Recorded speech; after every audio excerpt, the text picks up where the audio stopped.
Hello everybody, this is Kyle Tomson with Tomson Burnham Real Estate. I am a real estate agent in Salem, Oregon, and this is my Living in Salem YouTube channel. I've lived in Salem for 25 years, and this channel is all about me sharing what I know about Salem and the surrounding area with everybody watching. If you like what you see today and you find it helpful, give me a thumbs up, write a comment, or share it. YouTube uses these metrics to decide what to promote, and so it helps others find us. In today's video, we're going to be covering the pros and cons of Albany, Oregon. This is the third in our series about the pros and cons of some of the smaller cities surrounding Salem. Albany is located at the confluence of the Kalapua and Willamette rivers, making the city a haven for water recreation and outdoor activities. Albany also has a lot of history and is home to over 700 historic buildings. So stay tuned.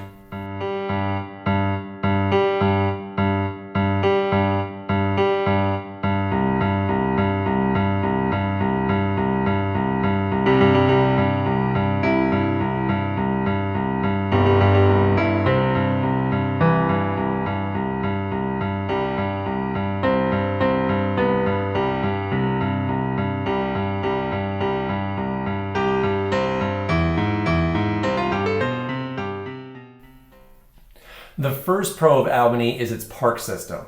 Albany is not a large city with a population of just 52,000, but it has 30 parks encompassing 603 acres and 12 miles of trails. 6 of the parks have water access and 2 have boat ramps to the Willamette River. There are a lot of water recreation options.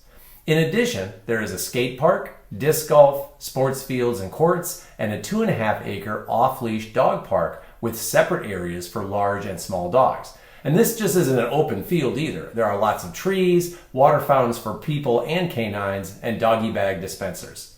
The parks are very evenly distributed around the city, so no resident has far to go to get to a city park.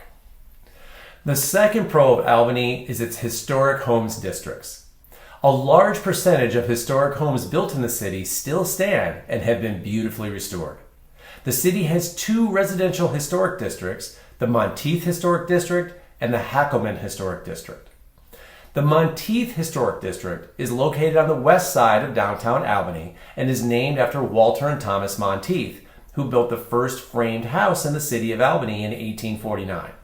It now serves as a museum and is considered the most authentically restored pioneer-era home in Oregon. As you walk through this neighborhood, you'll notice that all of the homes have plaques with the names of the home. And these homes are almost all beautifully maintained. The Hackleman Historic District is located just to the east of Monteith and encompasses 228 properties that further encompass 12 different historic architectural styles. As with the Monteith District, most of the homes have been restored to their former glory. Between these 2 historic districts, if you are looking for a historic home, it's hard to beat the variety of styles you'll find in Albany. Not that long ago, Albany's downtown was so well known for its abandoned buildings that residents used to joke about selling the downtown to Hollywood as a movie set. Some of the buildings were in such rough condition that owners couldn't get insurance on them. But all of that has changed today, which is why Albany's downtown commercial historic district is my third pro of Albany. The city formed CARA, the Central Albany Revitalization Area, and helped spur private investment into restoring Albany's downtown core. The current achievements include full storefront facade and building restoration, 22 new businesses in just 2 years, and a large drop in crime and vagrancy. CARA's current project is a restoration of Albany's waterfront. For generations, the river has been separated from downtown Albany by railroad tracks, parking lots, busy streets, and thick foliage. Today, all residents can enjoy the waterfront. The fourth pro of Albany is the Albany Antique Mall in downtown Albany. Now I know it seems a little odd to list an antique store as a pro for a city, but this store deserves to be on the list. This is the best antique store we have ever visited. They have over 100 dealers selling some of the most beautiful restored furniture you'll ever see, antique tools, toys, dishes, sheet music, art, and just about anything else you can think of. We restore historic homes, and in the course of doing that, we often are putting back some of the charm that has been lost over the decades. And we find ourselves going back to the store over and over, and we are never disappointed. The last pro of Albany is highway access. For a pretty small town, Albany has great highway access. You have I-5 on the east side of town, which is the main north-south corridor in the state. This gives you easy access to Salem, to Eugene, and the Portland metro area. You also have Highway 20 that goes right through the middle of Albany, which is an east-west corridor, which takes you to Bend, the largest city in eastern Oregon, as well as Corvallis and the Oregon coast to the west.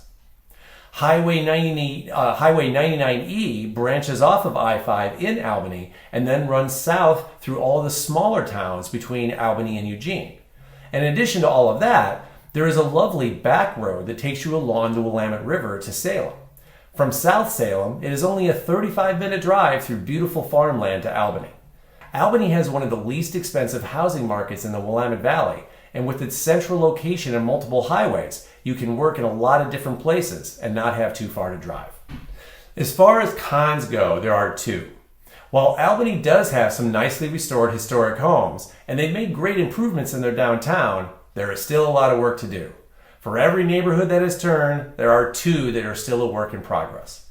One of the most desirable historic neighborhoods in Salem is the Bush Park neighborhood.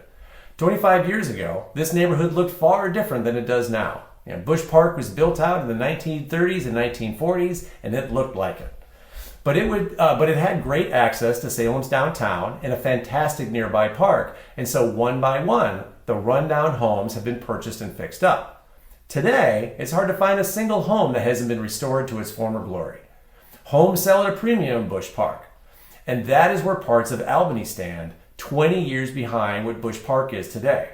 So while you can buy a home for less in Albany than almost anywhere else, depending on where you buy it, it could be a long-term play while you wait for the homes around you to improve. The other con really isn't a con anymore. Since 1950, there was a paper mill in Millersburg, which is just to the north of Albany, and that mill stunk. Really stunk. When the winds were just right, we could smell it in Salem, 20 miles away. I used to drive past Albany for work, and my coworker and I would literally hold our breath as we passed by the mill. It was that bad. The entire city of Albany smelled almost all the time, which is the reason why the city had become so run down. But that plant was shut down in 2009 and completely dismantled, so it will not be reopened. And of course, now there is no smell. But 60 years of stench takes its toll on a city. Up until 2010, you only lived in Albany if you absolutely had to. There was no investment in the city. Why would anybody do that in a city you could barely breathe in? But now the city is investing in itself, and investors are starting to come in because the city actually has a lot to offer now that the big negative has gone away. We expect the city of Albany to keep improving. And that, folks, are the pros and cons of Albany. If you liked what you saw today, give me a thumbs up, write a comment, or share it. I'll see you next time.